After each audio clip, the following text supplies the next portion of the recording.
Bonjour. Aujourd'hui, nous allons étudier la différence entre sur et dont.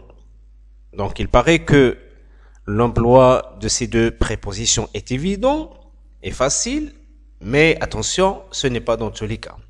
Nous allons montrer, exemple à l'appui, que parfois, les choses deviennent compliquées. C'est-à-dire, parfois, on hésite entre sur et dont.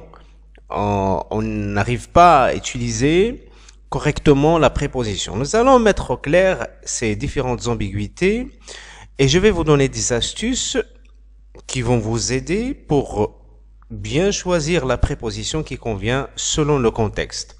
Partons de l'exemple suivant. Donc, commençons par sur. Le journal est sur le meuble. Donc, dans ce cas, il n'y a pas de problème, il y a un journal sur un meuble. Donc, sur, dans ce cas-là, marque la position en haut par rapport à ce qui est plus bas. Mais ils sont en contact. Les deux objets, ils sont en contact. Donc, le journal, il est en haut et le meuble, il est en bas. C'est clair. Passons à l'exemple qui illustre l'emploi de dont. Donc, l'exemple, je dis, je lis quelque chose dans le journal, je mets la clé dans ma poche. Donc, on ne dit jamais je lis quelque chose sur le journal. Donc, il ne faut pas dire ça.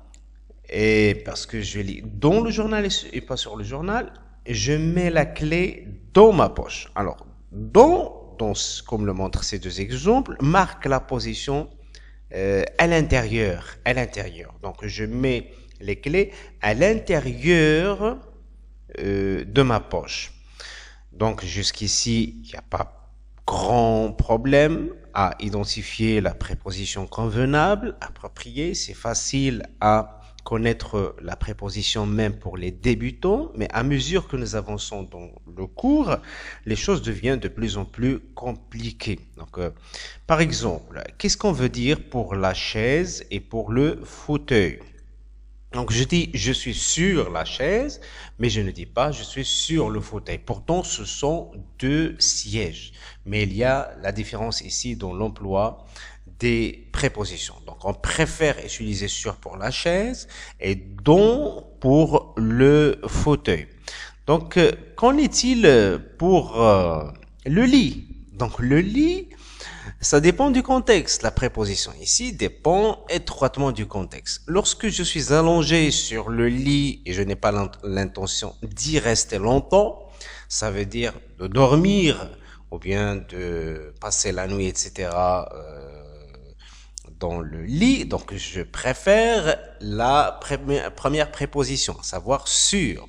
Mais lorsque j'ai l'intention de rester dans le lit et de dormir, j'emploie la préposition dont. Donc, il est allongé sur le lit, ça veut dire il est allongé sur la couverture du lit.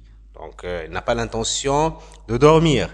Peut-être il regarde un match de football, peut-être il regarde un film, peut-être il lit un roman sur le lit, mais il ne tardera pas à quitter le lit pour aller faire d'autres choses.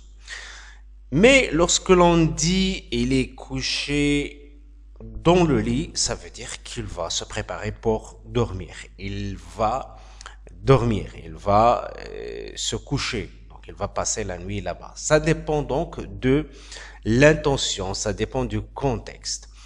Les choses deviennent de plus en plus compliquées lorsque l'on parle des routes et de rues. Alors, par exemple, on dit sur la route, mais on ne dit jamais dans la route. On ne dit jamais sur la rue, on dit dans la rue. Quelle différence? Pourquoi nous préférons sur à dans le premier cas de figure, mais dans le deuxième cas de figure? Alors, dans les routes, lorsque l'on est en dehors de la ville, lorsque l'on est en dehors d'un espace clos, par exemple les routes, l'autoroute, nous préférons sur à dans. Donc, je dis je suis sur la route, je dis également je suis sur l'autoroute, mais je ne dis jamais je suis dans la route ou bien dans l'autoroute. Donc, Les routes, ils sont en dehors de la ville. Ce sont des voies qui interconnectent les villes. Donc, on est en dehors de cet espace qui est la ville.